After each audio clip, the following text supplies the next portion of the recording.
Welcome to what may be the first in a series of Battleboy instructional videos. Hopefully we won't have to do a lot of these, but this might be helpful for some of you struggling with your loadouts. This one is on using the Virtual Ammobox mission to build your loadouts. So the first thing you're going to do is you're going to start a multiplayer mission. You're going to say new. You don't have to put a password in. You're going to look on Stratus. When you look on Stratus, you're going to see that there is a loadout target range mission. You want to play that.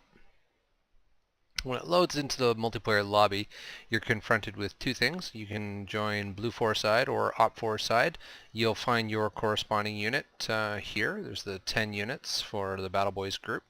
If you're going to build an Op 4 loadout, you're going to want to select one of the Op 4 side members. It gives you Blue 4 or Op 4, depending. It gives you Blue 4, Op 4 permissions, skins, identifies you as such, so it's a lot easier on load-in when you're playing an Op 4 unit to pick your Op 4 loadout. But for the sake of this example, we're going to build a Blue 4 loadout.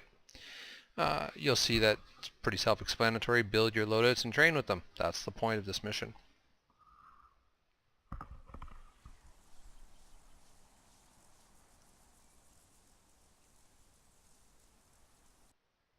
And by default, the mission takes place during the day because you can, of course, use server-side executions and make it night if you want, but for the sake of default, it'll always be daylight. So when you come in, you'll notice you're in a small space. This is self-explanatory. It's the communal firing range for Task Force Battleboys. You walk up to the cyan colored arrow that indicates resource. If you are in a Battleboys mission, you see a floating cyan arrow that tells you that's a resource. The resource in question here is the Virtual Ammobox. So you would select this. If you've already built your loadouts, this is the advantage of the Virtual Ammobox. You click Load Gear, your loadouts will be here. All of them. As you can see, I've built a lot of loadouts. As well, Virtual Ammobox is stored client-side, so it's in a file on your computer. The mission maker does not need your loadouts. Once you've made your loadouts, it's saved client-side in your ArmA 3 install. So whenever you come up to any ammo crate anywhere in any game that is running Virtual Ammobox, these loadouts will be available to you, whatever ones you've made. So for the sake of argument, we're going to just have a look at one of my loadouts. If you wanted to select a loadout, I want to be a marksman today. I select marksman and I hit load. That's it. Off to the races. All my gears is assigned. If you hit load on, that means that if I die, when I respawn, the loadout I've just selected and hit load on for will now be available. That will be the one that I automatically come back with, I should say. So, communal firing range, it's got some lie downs here. Effectively, you can actually engage targets out to about 1,000 meters here. It takes a bit of tweaking to find 1,000 yards, 1,000 meters, I should say. So one of the beauties of the training mission is if you roll your mouse wheel, you'll see that you got lots of options. You can add a steel target, you can add a steel pop-up target, you can even add a steel pop-up mover, self-explanatory, but we'll throw down a steel target, boink, there it is. There's your steel target. Pop-up, we'll put the pop-up beside that. Again, it's a pop-up target. Movers, you get the point. So you're running AGM, you're going to want to know the ranges on these things, especially if you're using the scope module for an authentic gameplay mod. Of course, it's a matter of holding still, James. That was not my best. Hold on. There we go. So we know that this target is 297 meters, so call it 300.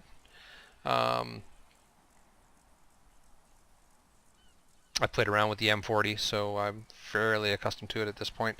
You're talking, for each mil, you're talking about, or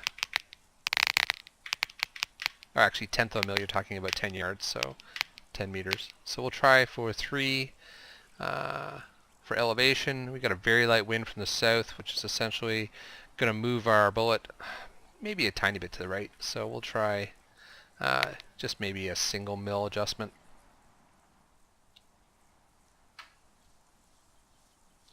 We'll deploy our tripod, our bipod.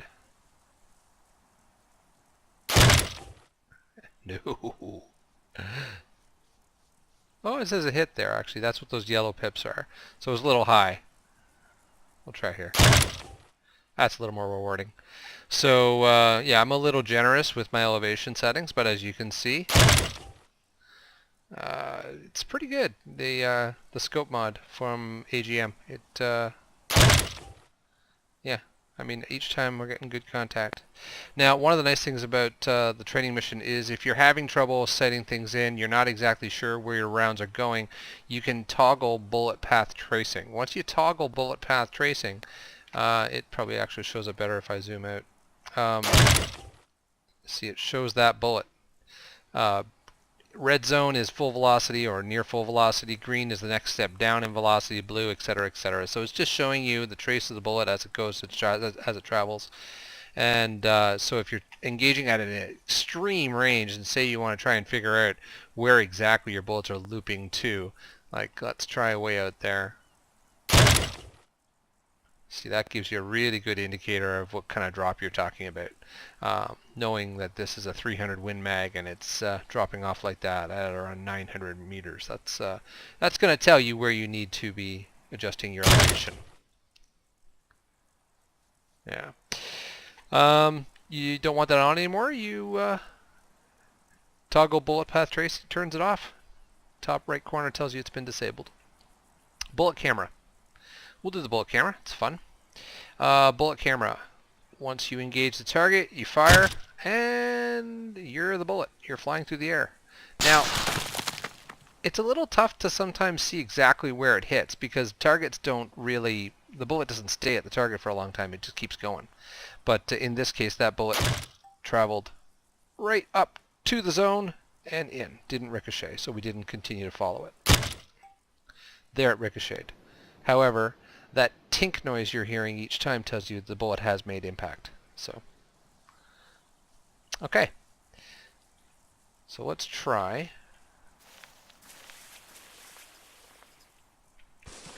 Let's try getting a loadout. Use some of the other stuff. So anyway, that's how you use the target functions, and that's going to be helpful for people who already have loadouts. If you don't have a loadout, what you do quite simply is it will list what your current gear is here. You can strip yourself down. You can remove the item, remove the item, remove the item. You can tear all this stuff off. You can take out the magazines. So if you have any magazines, you can remove all those. You get the idea. So once you know what you want, go to the weapon selection. Say it breaks it down by category. If you want to say try a new weapon, you select say the AA-12. You would add that to your loadout. Magazines, it'll tell you here the corresponding magazines you may want for that weapon. So remembering that, of course, would have been good, James, if I'd actually remembered the name instead of just clicking. 20 round is how it starts. So 20 round AA-12. Life's always good with some HE. Close.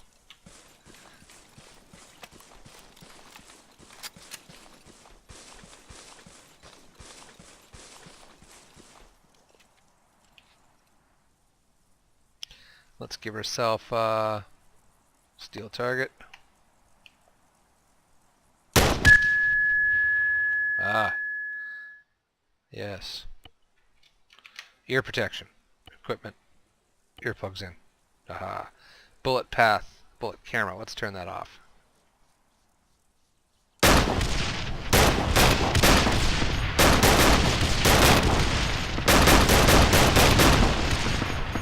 That's kind of rewarding.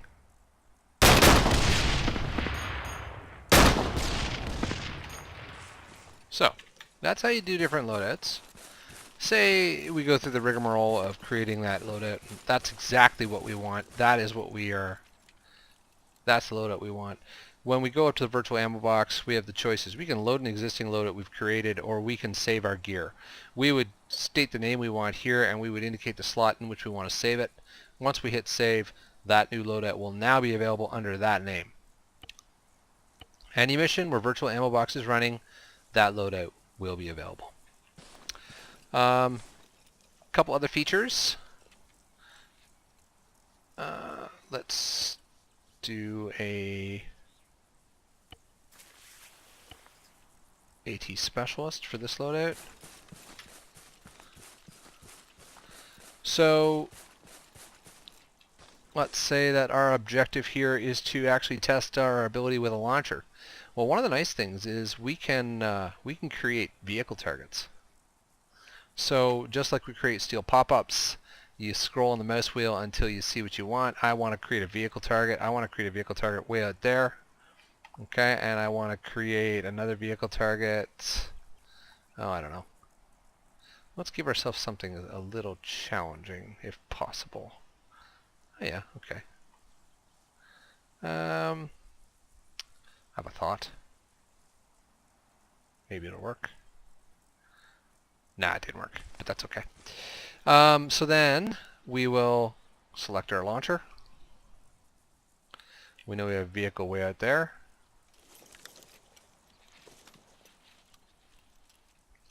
A bit of clutter between me and my target, so authentic gameplay mod. If you hit P when you're using the Titan or the Javelin, switches to top-down attack mode. I could lock this. Once I have tone, I could fire. I don't have to lock it. One of the nice things is with the Titan is that it will launch. It'll go to a soft launch and then it'll go to a high orbit. It'll then attack down wherever my crosshair is. So in this case, I'm going to hold my crosshair on that vehicle. That Titan round is up in the air looking for acquiring, and it has found it. We have a hit. More conventionally, once we have a round loaded, we can acquire a lock, and we have a launch. I don't have to do anything. I could do this, I could do this, I could do all that stuff. That round knows where it's going, and it has found its target.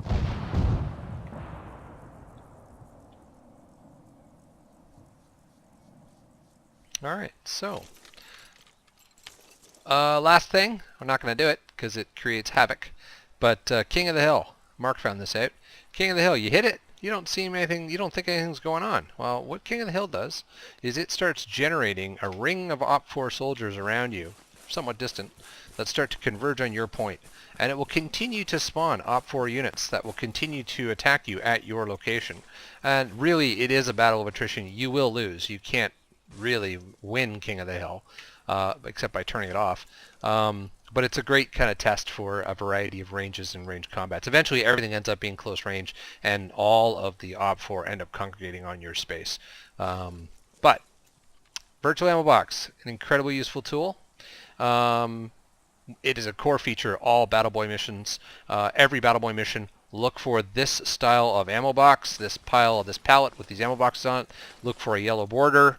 Look for a blue chevron, a blue arrow. That's your virtual ammo box. By default, that's where your gear, that's where your stuff lives. Once you have everything made, you can have a variety of things that very quickly and easily allow you to switch roles from, say, forward observer to crew to marksman, all the way down to a diver. So it's all there. It's all there for you to use. Have fun with it. And look in the link in the description for the link to the Google Drive where this mission lives if you did not previously save it in the email that you were provided. Okay, thanks again, guys. Gesture out. One other point I neglected. You'll notice that there's a hanger, a tent hanger, and there's a variety of floating arrows with different color schemes. And then a row of ammo boxes after each as well if you check in your map. you'll notice that there's a legend that tells you that everything behind the green floating arrow is an authentic gameplay mod, medical supplies and gear. Everything behind the yellow one is Bundeswehr. Everything under the OP4 colored one is CSAT, NATO gear, and then the red and the blue, that's mixed faction.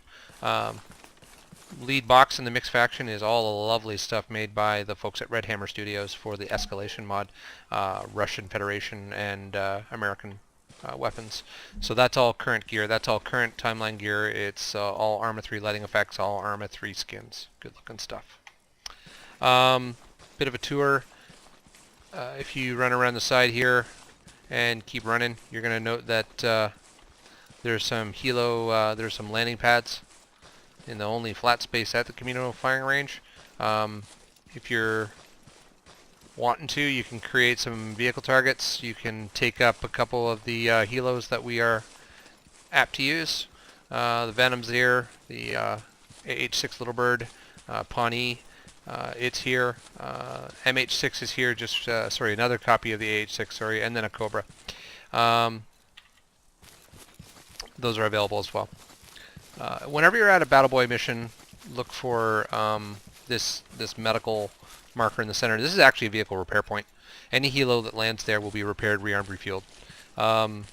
This is the excellent ported to ArmA 3 Hog repair crate. Go up to these things. You can take a repair kit. They don't add your encumbrance. We never really figured out how to do that. They are persistent, so if you die, your player is respawned. It still has credit for some of those kits and fuel cans that you may have. Again, look, hey, a virtual ammo box. Virtual ammo box often will be found close to helo points so that you can switch to a crew loadout should you want that. Those of us who really dig the immersive quality might rather have a crew loadout than a, heavy anti-tank loadout or something. So, those are the features I forgot to mention. Look for those. They will be, again, standard features imported and ported to any other Battleboy mission. Thanks again, guys. See you in there.